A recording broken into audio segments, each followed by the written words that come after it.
While church services were held around the country today in memory of Winnie Madikizela-Mandela, mourners across the political spectrum and civic associations paid their tributes to her.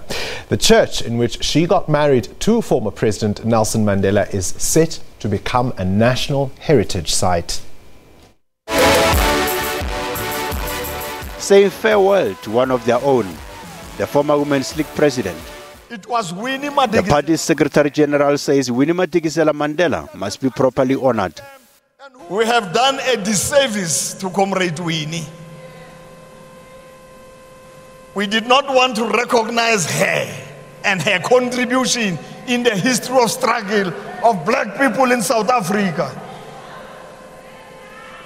That's the mistake we have committed. It was not committed by anybody. We are not blaming anybody. We must blame the organization. In the Eastern Cape, similar memorials.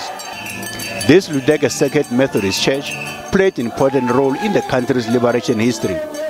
The country's first democratic president, Nelson Mandela, and Mama Winnie tied their knot here in 1958. Now to be preserved as a heritage site. A boost for the region and the community. This is where, Mama and Tata got married.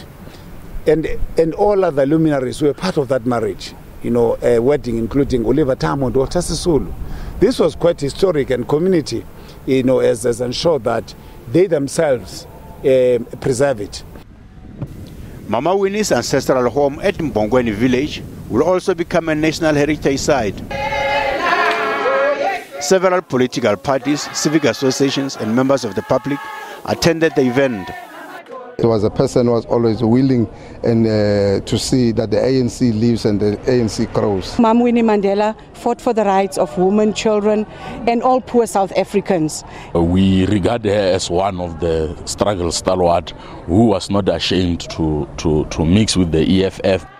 Her funeral service on Saturday is to be preceded by a night vigil at Orlando Stadium on Friday night. Muntlengani Dipoko, SABC News.